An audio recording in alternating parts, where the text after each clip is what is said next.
ఒకటి. తెలంగాణ వీర వనిత అని ఎవరిని పిలుస్తారు? సమాధానం: చాకలి ఐలమ్మ. 2. శ్రావ్య పుస్తకం చదివి నిద్రపోయింది. ఈ వాక్యంలో సమాపక క్రియ ఏది? సమాధానం: నిద్రపోయింది. 3. పల్లా దుర్గయ్య రచించిన ఖండకావ్యం ఏది? సమాధానం: పాలవెల్లి. 4. నేడిక్కడ అనే పదాన్ని విడదీసి రాయండి. సమాధానం: నేడు ప్లస్ ఇక్కడ. 5. మన ముఖ్యమంత్రి పండితులని సత్కరించాడు.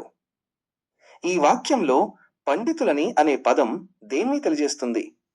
సమాధానం: కర్మ. 6. సింహాసన ద్వాత్రింశికని రచించినది ఎవరు? సమాధానం: కొరవి గోపరాజు. 7. రంగమెక్కుడు అనే తంతు ఏ పండుగకు సంబంధించినది? సమాధానం: బోనాలు. 8. యుద్ధం అనే పదానికి అర్థం? సమాధానం: కథనం. 9. వందనాలు వందనాలు మా అభినందన చందనాలివే అనే గేయాన్ని రాసింది ఎవరు? సమాధానం: శేషం లక్ష్మీనారాయణాచార్య. 10. క్రియారహిత వాక్యం ఏది? సమాధానం: పోతన గొప్ప కవి. 11. సాలార్జంగ్ మ్యూజియం ఏ పట్టణంలో ఉంది? సమాధానం: హైదరాబాద్. 12.